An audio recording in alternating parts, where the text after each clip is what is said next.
Hello. All right. Welcome back.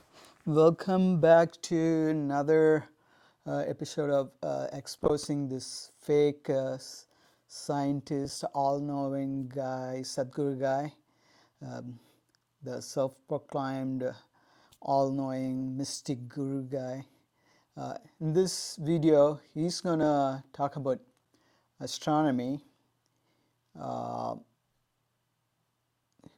mythology, of course, in Vedic mythology, and also about biology, evolution, and human biology, neuroscience, and also probably some gynecology, I guess.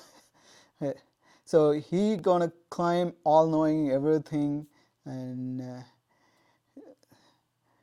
he's gonna talk all these things without any fundamental knowledge in any of these, so especially science. So he, like, for any people who are not familiar with these scientific concepts, then it might think, oh, he knows a lot, but actually he has no basic understanding of any of the science he talks about. How it seems like he listened to some TED talk or some online documentary or BBC documentary, I don't know what he listened or watched, and he just picked up some words and just mixing up with Vedas and Hindu Puranas and mythological stories and make up as if like some mystics in the pre-civilized world already knew about everything, and he is one of those like Titankara or something, and he's the disciple of the Adiyogi and Shiva himself. All these crap he's going to talk. And science, he has no fundamental knowledge of science. So let's see how he pretends to know everything this time. Let's go. Okay, Yogi, Sadhguru, Jaggi, whatever you call yourself, whoever you are, what you got? Just tell us. Who we are right now, the form that we have taken, is a product of the solar system in which we exist. In many ways, the solar system is functioning like a potter's wheel to bring this up. There are beautiful examples or analogies for this. The Adi Yogi, the first yogi, over 15,000 years ago, when his disciples asked him, can't we evolve further? He talked about… Okay, so he started with the solar system and he's going to evolutionary biology. So first he started with saying the solar system decides how we, as a human, we are living in the system, solar system, and but solar system does not exist for us as a human. We are a human, exists in the solar systems, particularly on planet Earth, and we evolved from other organism and species that's been here for 4 billion years. So humans are just minute in a time scale of the geological time scale. So the solar system does not exist or all around like a potter's wheel to make humans. That's not how the solar system functions. There are other star system there are planets. It doesn't seem to have at least Earth-like planet, or Earth-like planet means in like water and atmosphere. So just because we are in the solar system doesn't mean the solar system exists for us. So that's not how the solar system functions. Okay, so let's start with the… Well, he already screwed up astronomy. Yeah. Okay, what he got about biology? Yeah, and he already talking about evolutionary biology, let's say. Evolution. He talked about evolution 15,000 years ago, not 150 years ago after Charles Darwin came.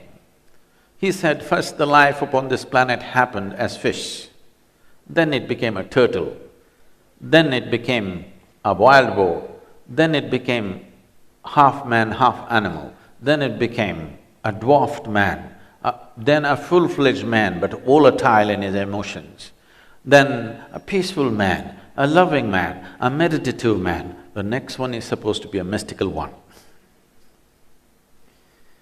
So when he spoke about this, people around him naturally asked, so can't we… So now he's saying that some Adi Yogi, saying Shiva, lived 15,000 years ago, 15,000.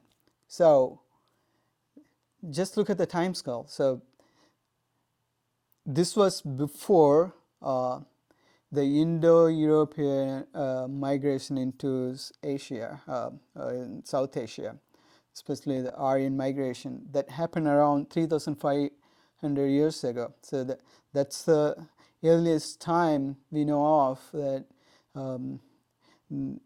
the migration occurred into the India. So that's when the Vedas, the oldest Veda, Rig Vedas, were written. Not actually written, the oral history dates back to that period of time. And the other civilization before the migration happened were Egypt civilization, that there was the Great Pyramid of Giza that was built 5,000 years ago. So that's 3,000 years before Common Era. So that's totally 5,000 years. And Indus Valley civilization, that goes like 4,000 years before Common Era. That is totally 6,000 years before current period. And other civilizations like Chinese, Mesopotamia even goes to like total 8,000 years sometime. And Inca, Mayan, so these all civilization only goes like 8,000 years.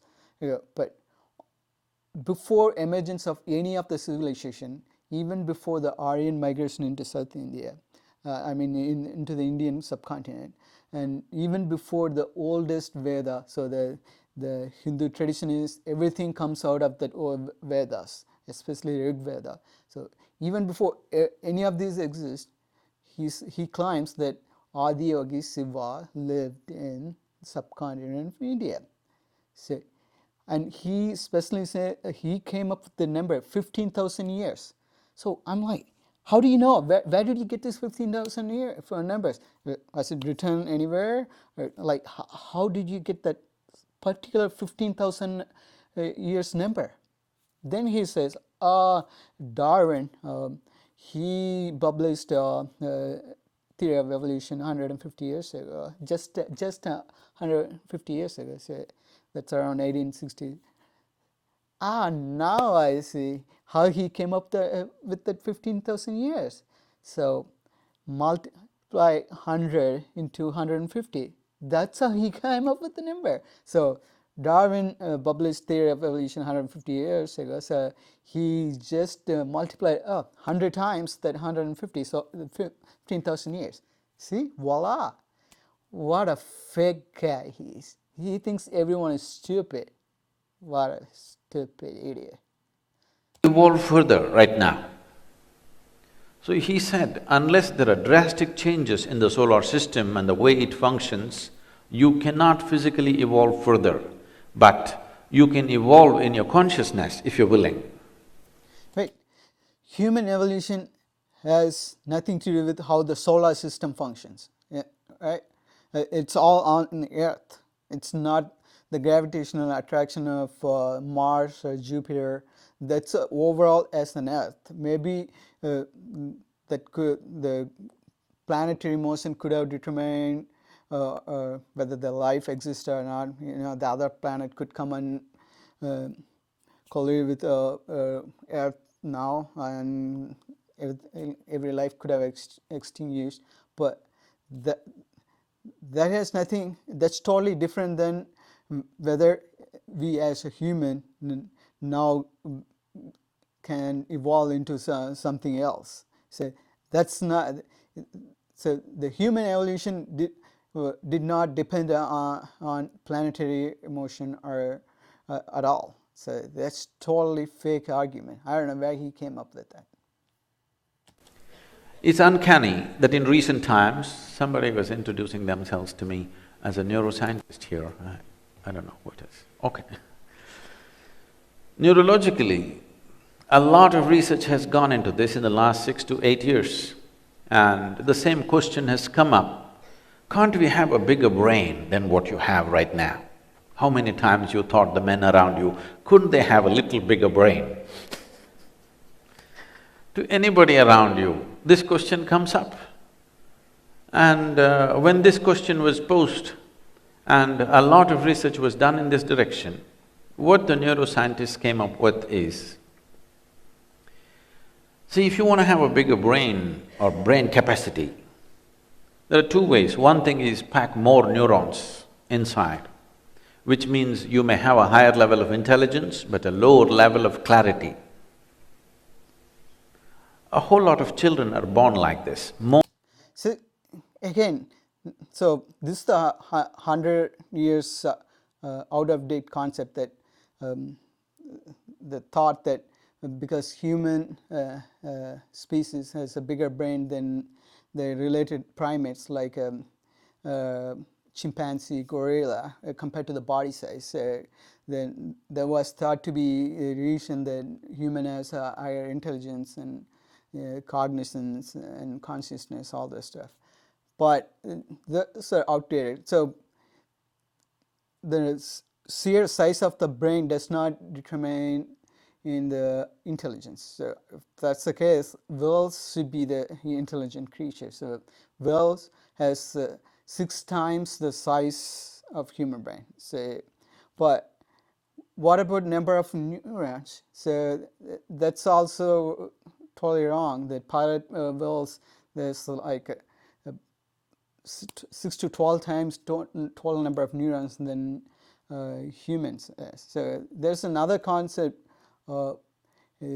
like encephalitic quotient. So it's basically take a human body brain weight and compared to body weight to the power of 2/3. So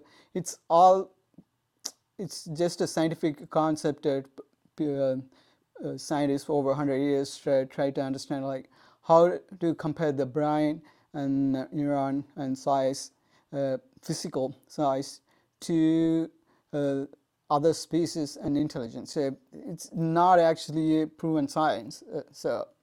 But what makes a human human and also intelligent is not the size of the brain or number of neurons, it's structure, how the neurons are structured, how they are interlinked, and how it worked as a group. That's what determines human and human intelligence.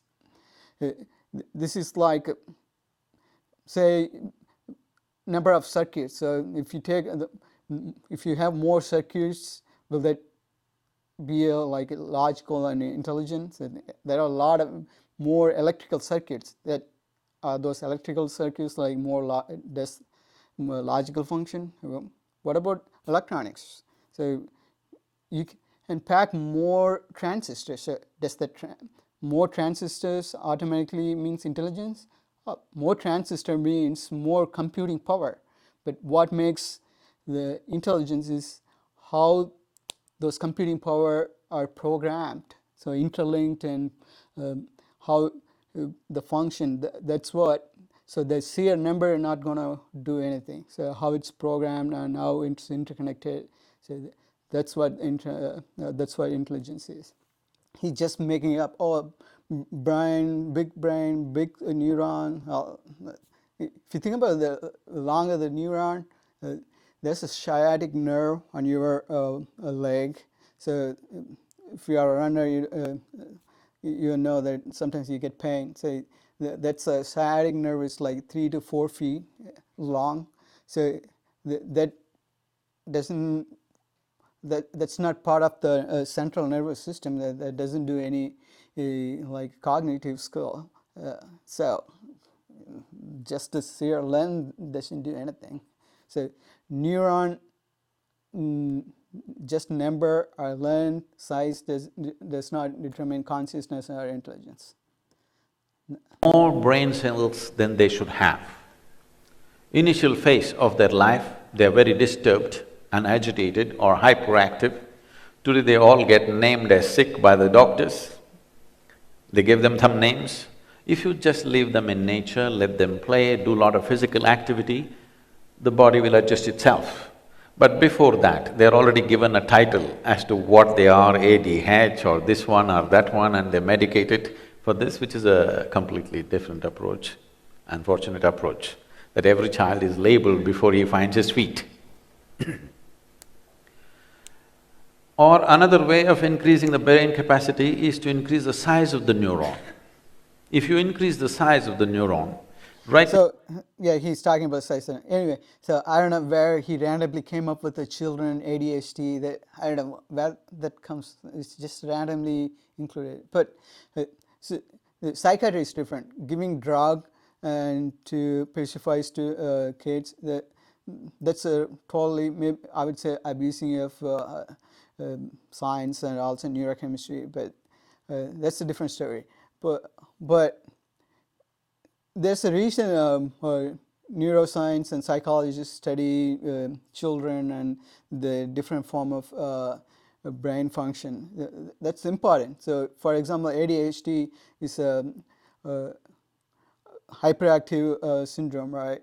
So, in the past, like before this science came up, and usually like the adult and teachers, they think the students are unruly and they beat them up, and understanding these different types of brain function helps not just to name them, then understand them. Like all children are not born same, like born the same brain function. They're all different. So maybe you don't need to use drugs, but at least they need different attention, different care, how to approach them. So these are all important part of science, and it's not just randomly naming it. So yeah, attention, ADHD, attention deficit hyperactive syndrome. So yeah, people, some kids are like they're very playful and they can't listen, but they understand by visual mean. So those are the things, part of science. We have to label it and understand it. So he's just dismissing it as nothing. He's an idiot. Now, as you sit here in a restful state, 20% of your calories are burnt by your brain. Those of you who've been thinking about calories, you just have to think a little more. 20% of your energy is right now being consumed by your brain. It's such a small part compared to the rest of the body, but it is consuming 20% of the energy. It's a very high energy consuming part of your body. If you increase the size of the neuron, this physical body will not be capable of delivering the necessary energy that the brain will demand.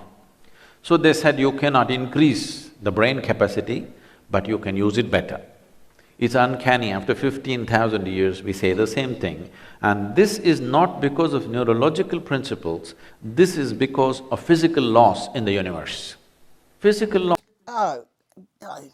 What an idiot. So, what do you mean you cannot increase the neurons and neuron size, and like, who is increasing it? Who wants to increase it? Like, it doesn't make sense. Like, so the human body and brain, they all evolved interchangeably at the same time. It's not like you can just change brain yourself without changing your body. Body and brain, they all part of one thing. They all a body.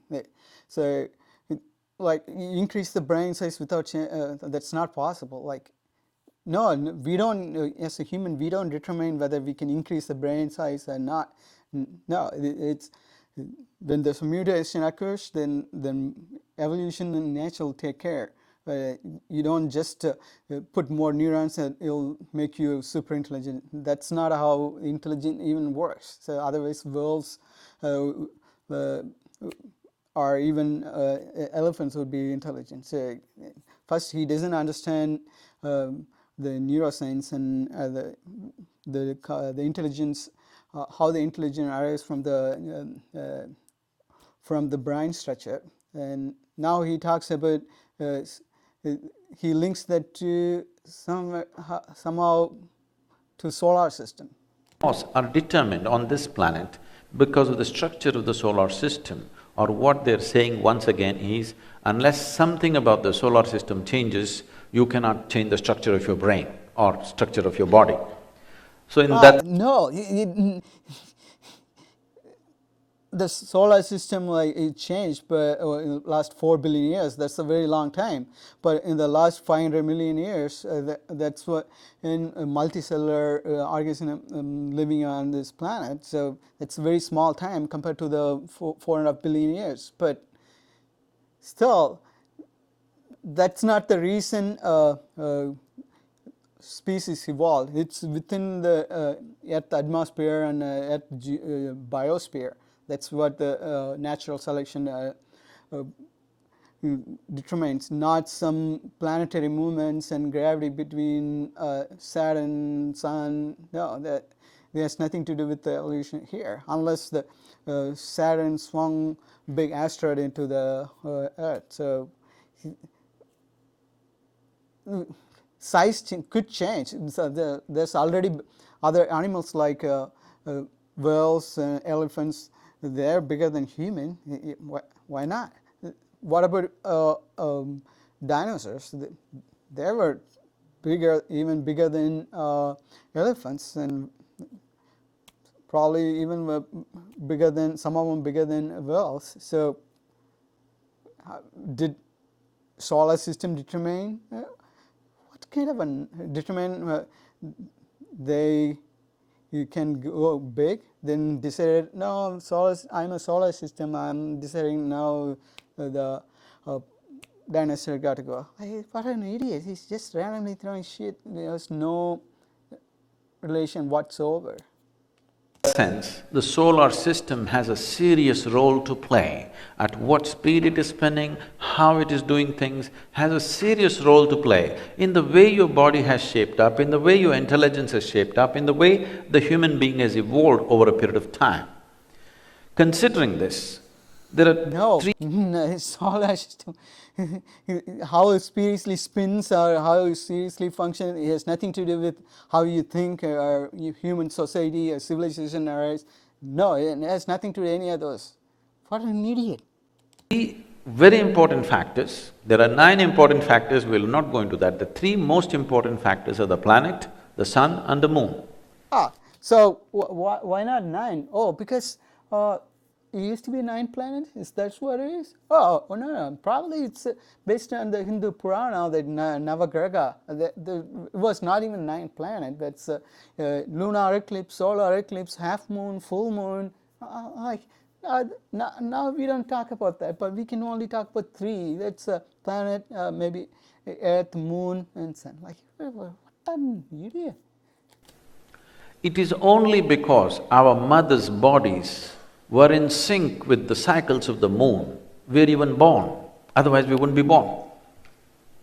Similarly, the cycles of the sun, which happens once in… No, so I think what he is trying to say is that menstrual cycle, estrous cycle of women is due to the rotation of moon around Earth. So moon orbital period is 28 days. So every 27 days, 7 hours. So it goes around one revolution around Earth. So, but the phases, like how we see the phase of the moon, that actually goes like around more than 30 days. So that's how we come up with the month 30 days. So, but women's menstrual cycle has no relation whatsoever with the moon cycle. So if he thinks that's so, but first of all, not every woman has the same period. Like all women born on Earth does not start the menstrual cycle on the same day and ends with same day. So all women are different, and also all women does not have exactly 28 day of menstrual cycle. So that's average. So some of them are even 22, some of time goes to 35. So it's just an average number. It's 28, but there's nothing to do with the moon cycle. And also, even for same woman, the menstrual cycle does not always start and end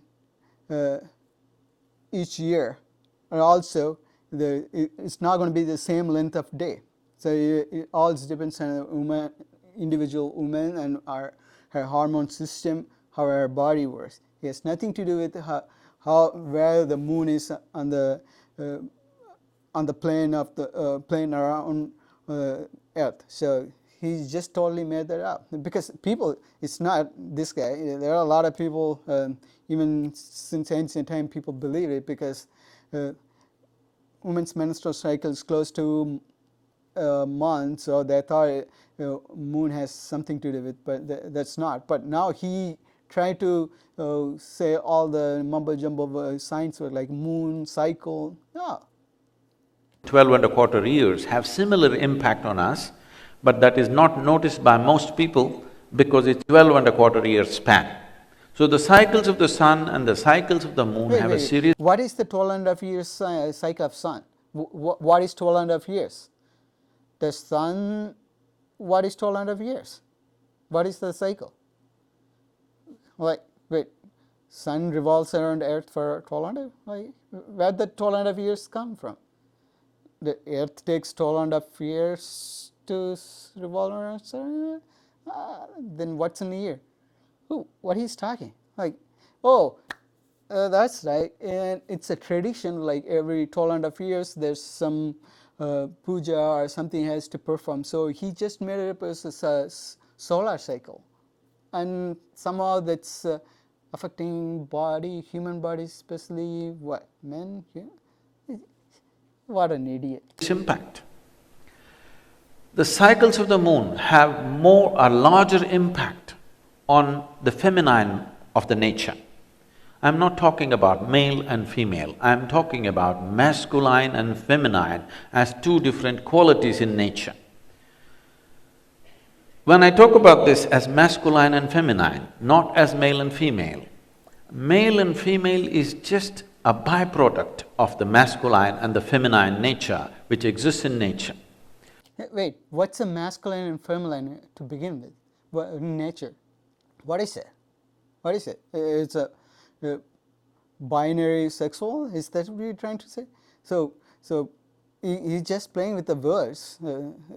It's a semantics. So yeah, normally all society call male and female based on the reproductive organ, and sometimes they give characteristic to as a male, masculine and feminine. But to be male and female, it's not just the reproductive organs that determines male and female. It's also the brain function, also the hormone system. So it's not just body, the external body parts. But he just used the old age, feminine nature, and so he's just throwing out words. In the yogic system, you will see always a full-grown yogi means he is depicted as half man, his right-hand side is man, the left-hand side is a female body. He is always depicted like this. A full-grown yogi means both the masculine and feminine in him has grown to its fullest extent. The logical and the intuitive, the masculine and the feminine, the ability to conquer and the ability to embrace, both of them have grown within him to its fullest. So again, he talks about Ardhanarishwara, the Shiva is a half body male and half body female. So let's start with this. So this concept of Ardhanarishvara in Hindu tradition goes back to first century after Common Era. So 180 or first century Common Era. So that's during Kansha period. Kansha period. So the Kansa people are the Yadusi people who came from Central Asia. So what now Uzbekistan, Xinjiang province of China, and so they migrated into the south. So they conquered and ruled over the place of the Uzbekistan and Xinjiang, North Afghanistan, and now in current Pakistan, and also northern India. So, and one of the prominent emperor was Kanishka. You may have read in history. So they also integrated into the Hindu tradition. So they were Saiva. So actually it's their culture. They brought the concept of male, female, and Ardhanarishvara. So it was prominent at the time. But there are some argument and concept exist in Vedas as like a male bull with also female also. But this concept of male and female human, that goes back to Kansha period. So actually it's a concept kind of exists in Greco period, Greek culture also. So it's not typically, the Ardhanarishvara is not actually the Vedic Hindu idea. It's a foreign concept incorporated into Hinduism later. And so, and also he's talking about evolution and Dasavadara. So the Dasavadara concept is very new. It has nothing to do with the evolution. So he just made that up.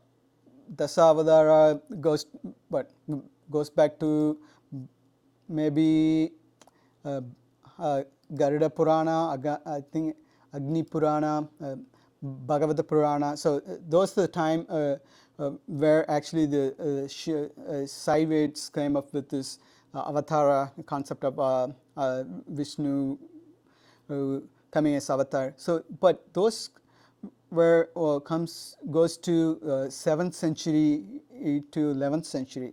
So for reference, 7th century, that's when Prophet Muhammad he was born, and he came up with this Islamic tradition and Islamic religion, right?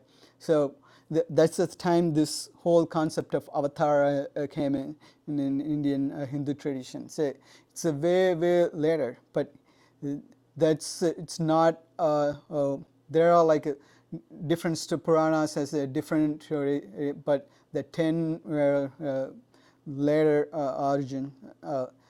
But the fish and Varaha, and also Narasimha, that's a half man and half. And then also some of them also claims Buddha as one of avatara, but so it doesn't even follow the evolutionary of species either. But he just wanna claim this avatar or this Dasavadara means evolution. It has nothing to do with the evolution, and it's not a 15,000 years old concept. It's a very new 7th century to 11th century Puranas or mythological ideas. So it has nothing to do with the evolution. So this guy is just making things up. Probably he reads some or he watches some TED Talks or some biology or evolutionary documentary or something, and then he pick up some Vedic words and Puranas, and he just make up, and he say, and it's all Adiyogi and mystics. We all know it, and it's just a mumbo jumbo nonsense. He's just a total fraud. He doesn't have any understanding of any of the scientific concepts, and he doesn't even get the chronology of the Vedas and Puranas, Upanishads, any of those stories correct. He doesn't even know any of those stories chronology either, and he all make things up, and he's not even have any like basic knowledge, let alone talk about his intelligence. He's the dumbest guy. Why people worship this guy? He's an idiot fraud. He's just a fraud, total fraud. Gosh, stop worship this guy. He's a fraud.